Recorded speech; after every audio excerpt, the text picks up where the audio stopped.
Well, hello, welcome again to a reading through of Iliad, book 16, and I got up to line 777.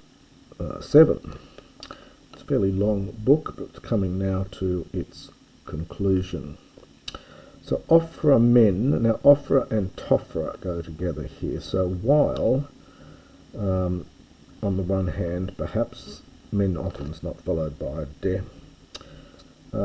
and that det really doesn't follow here. It may be this det down here. So while Helios, while the sun, amphibebeke, this is actually a pluperfect in form, went around the middle of heaven. So while he was doing that, for that period of time,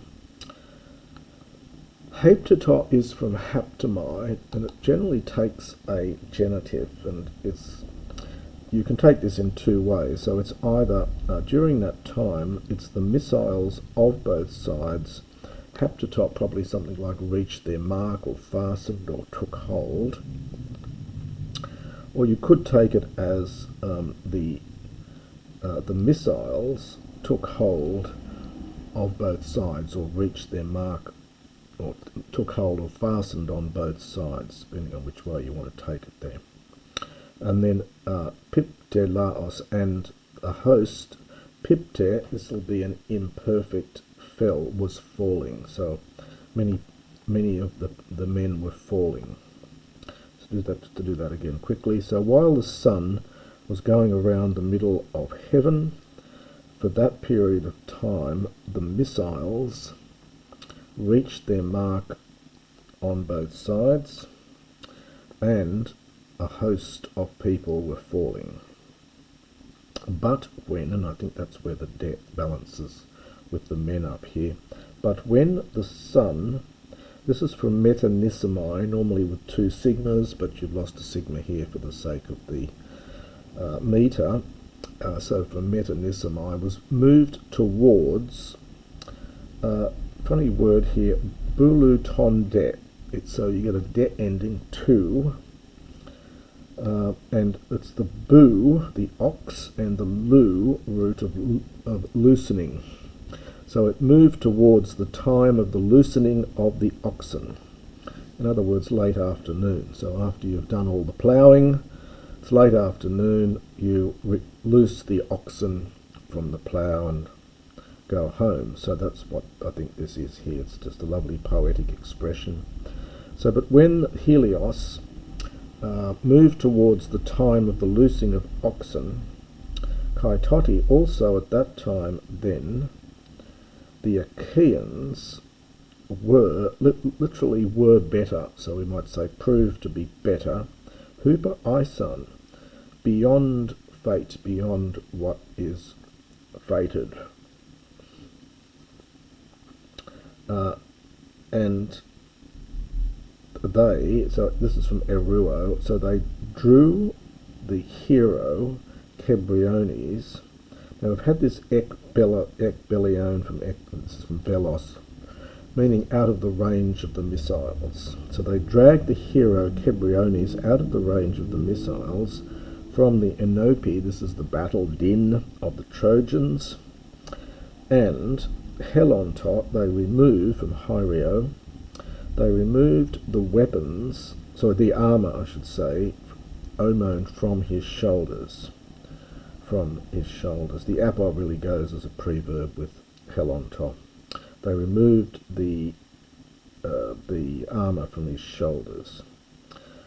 But Patroklos, kakaphronion, with evil intent, literally thinking bad things, so with evil intent, en oruse, from en ornumi, he rushed against the Trojans.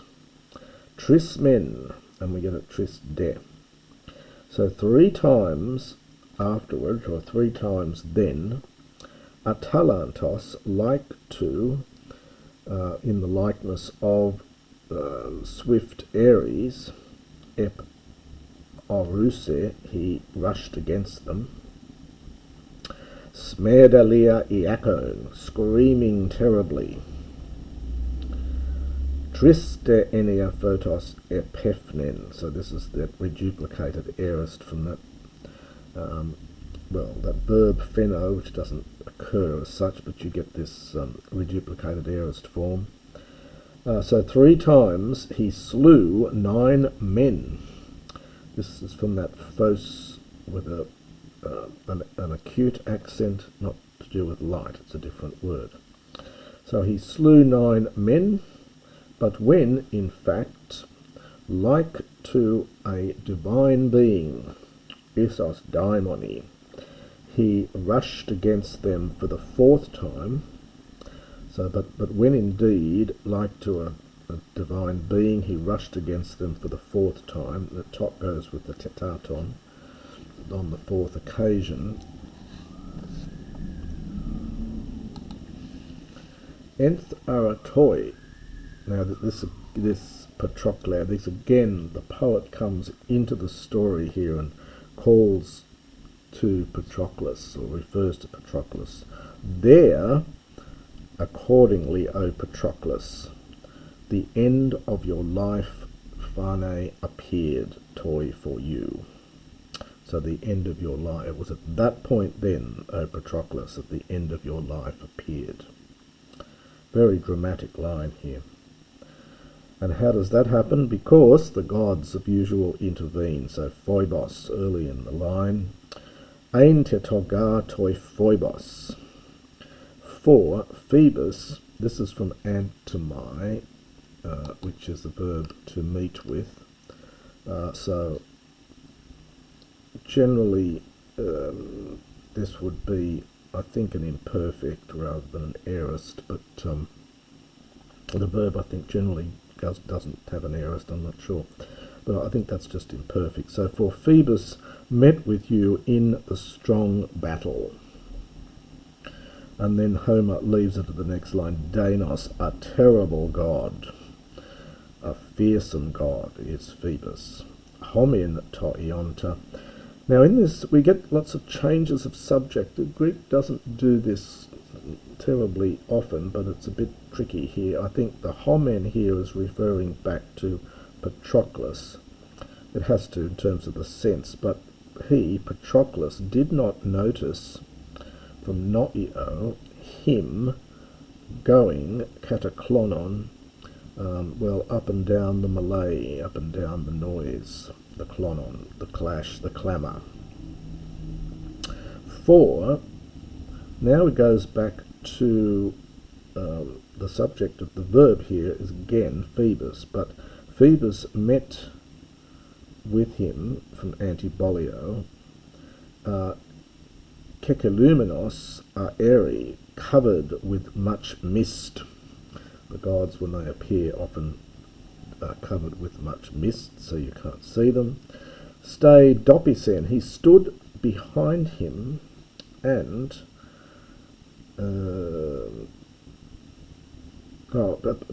Plakesen from Plaso. This is an aorist from Plaso. So he struck him in the middle of the back, and the broad, and his 2 broad shoulders. This is in the duel.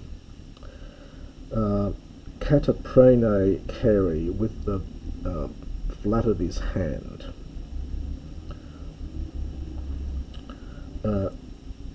This is a very rare verb. It's only here in Homer. You can see the roots of it. It's strephenodinio. Dinio is to whirl. This is just a combination of two ideas of whirling. So it means to whirl or spin.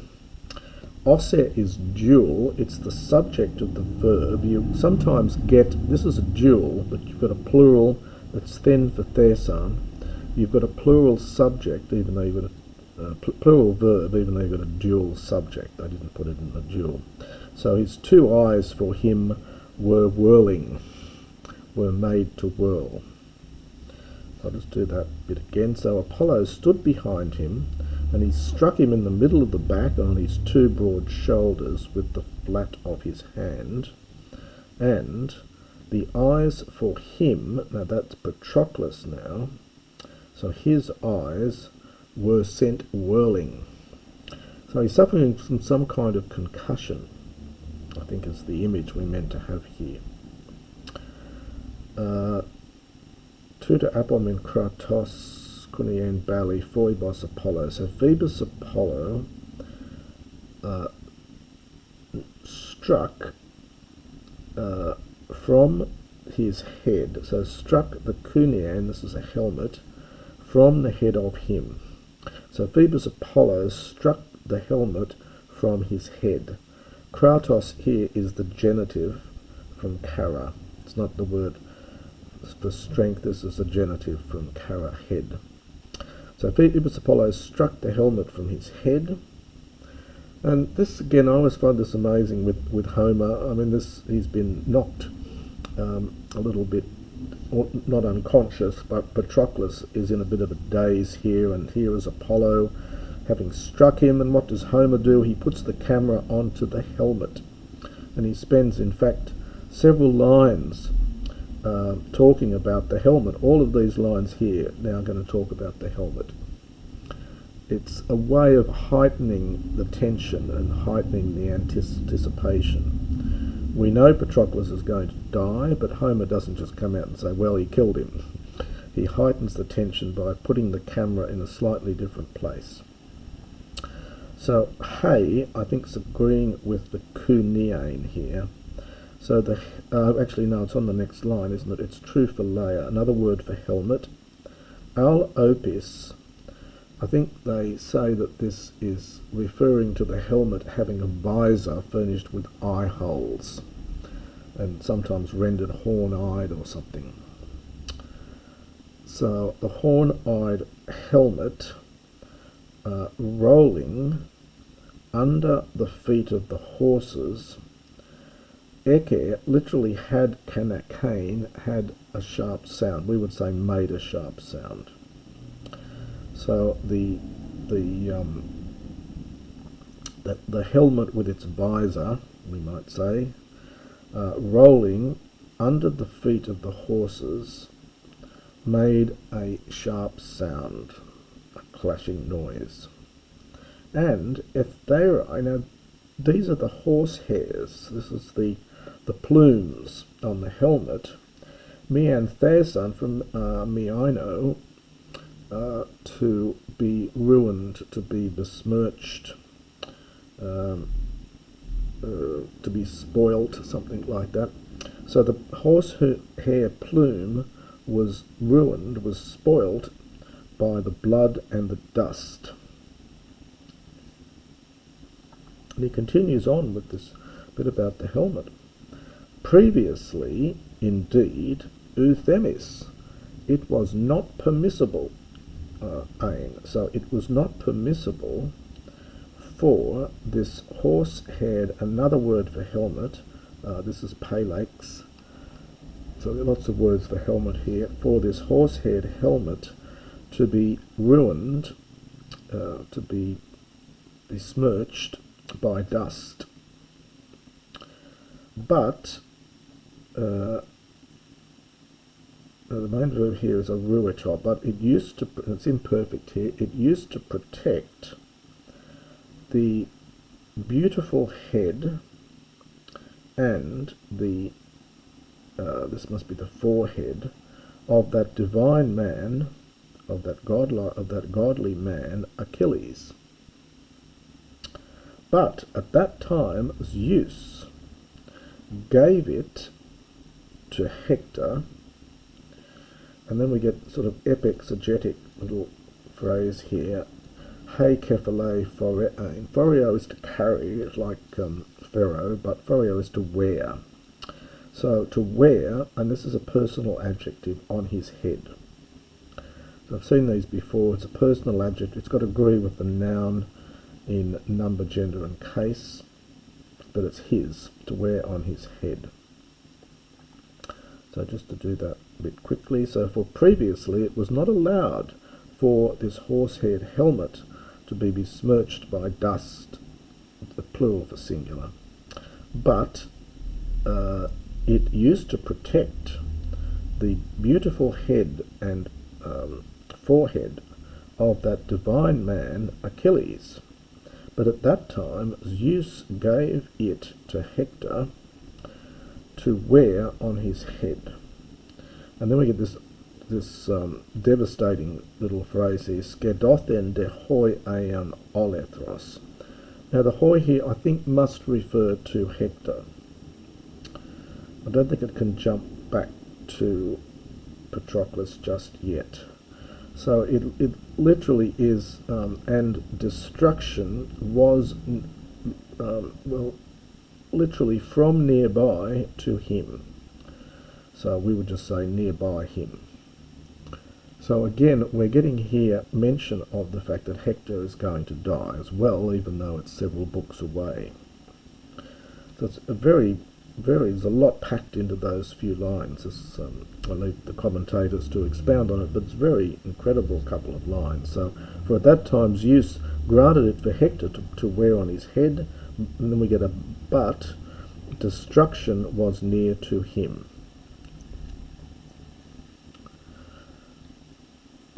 Pan de hoi, now here we do get a change of subject. It's very harsh here. This hoi I think must refer to Patroklos. So, and the pan goes with the enkos. So all his spear with its long shadow, the long shadowing spear, age, this is from agnumi, this is an aorist passive, was broken. The verb is agnumi if you're looking it up to break. It's cognate with, I think, with our word axe, in fact. But so all the whole spear with its long shadowing spear was broken in his hands, in the hands for him. And then in apposition to enkos, we get brithu, and so heavy and huge and strong, and kekoruth menon. This is a funny word. It means helmeted, but apparently I looked this up in LSJ. It quotes this passage and says that it must have the meaning of headed with bronze, so coated with bronze at this point. Anyway, I'll leave the commentators to talk about that, but that's the way it's normally rendered. So this spear was heavy and huge and strong, and it was tipped with bronze. But the aspis, the shield, sun telamoni, this appears to be some kind of strap that they use to hold the shield, I think. So along with its strap, Pese fell Camai to the ground. There's an old iota, there's a little iota on the end, it's an old locative, so fell to the ground, and the shield was termi o essa. A very, very rare word. It means fringed. You can see the term right here, the end of it. So it means fringed. So, but the fringed shield fell to the ground along with its strap, ap omon, from his shoulders. And so the Lord Apollo, son of Zeus, literally loosed the breastplate for him, so undid his breastplate. And then we get this remarkable line, tonde arte frenas hele. Arte is something like blindness, confusion, seized him, and then an internal accusative with respect to his wits.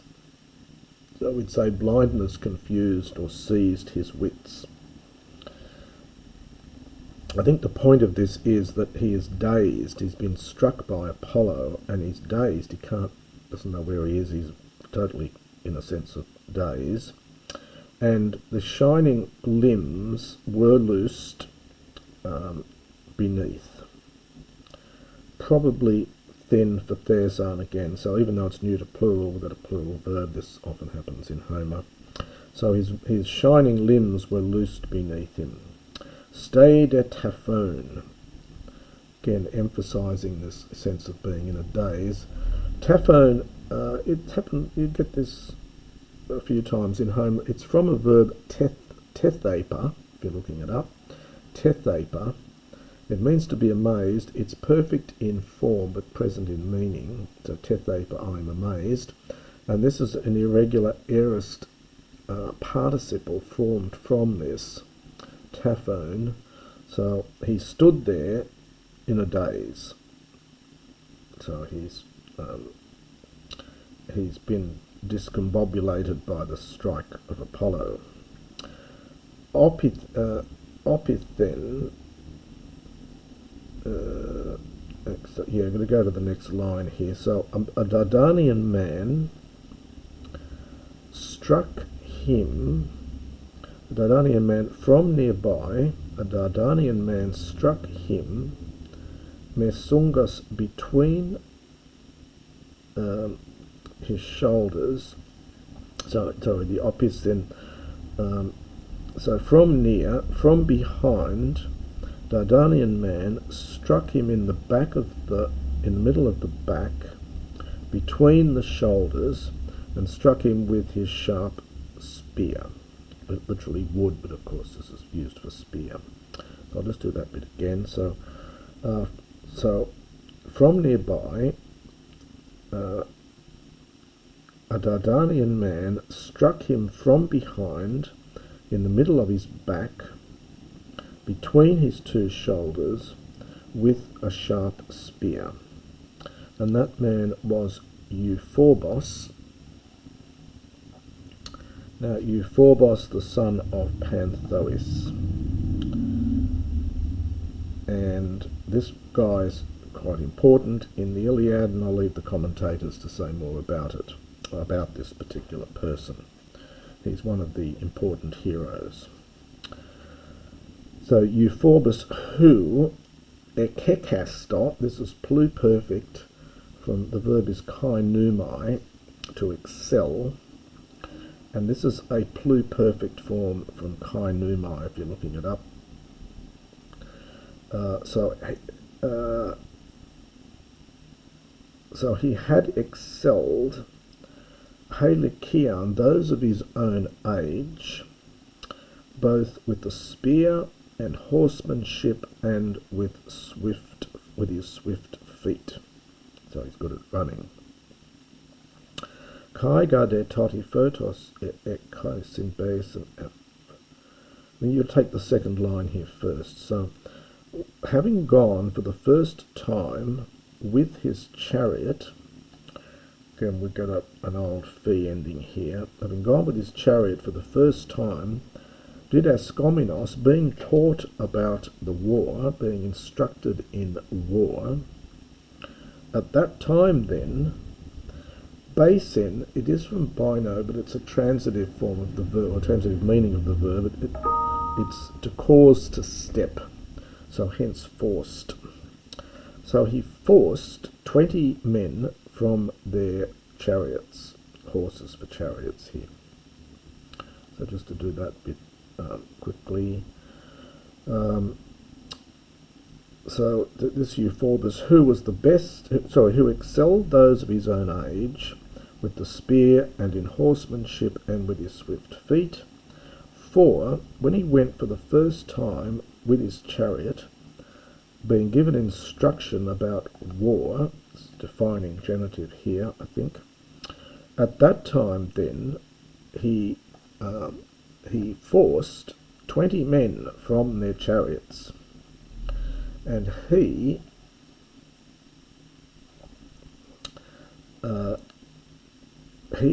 was the first one who released his missile against you. And again, the poets come referring to Patroklos directly. Our horseman Patroklos, this was the first guy who released his missile against you. Nor did he tame you. In other words, he didn't kill you. But he, Autis, Anadrime, this is from Anna, this is a dram root from Treco, is to run, the erith is edramon. So he ran back, and Mikto, lovely form from mignumi, it's an apocrypated aorist from mignumi. You get these funny little forms, they're quite useful for the meter. So Mikto from mignumi, it is an aorist, and he mingled back with the crowd. So he comes in and he strikes poor old Patroklos in the back, not exactly a heroic thing to do, and then he runs back into the crowd. Harpaxas, having dragged his ashen spear, his spear made of ash wood, ek kroos, genitive, from his flesh, from his skin. Nor hupomeno, to stay behind. So nor did he remain behind en deoterti, in the battle, per, although Patroklos was gumnon, not naked, but unarmed. So he didn't stay back, even though Patroklos was unarmed, because Apollo has removed all his weapons, all his armour. But Patroklos, by the strike, plage, it's cognate with our word plague. It's from plaso, it's the corresponding verb to strike. So by the strike of the god, and being tamed by his spear, and being tamed by the spear, that is the spear of Euphorbos, avoiding his fate, avoiding death, kadzamai is to draw back. So he drew back, and then get aps means back again, into the ethnos, well, not into the race, but into the company, we might say, hetaron for hetaron, of his comrades. Just to do that bit again. So Patroklos, tamed by the blow of the god and by the spear, avoiding his fate, he withdrew back into the ethnos, into the, perhaps the crowd of his comrades. And that is the next section of Book 16.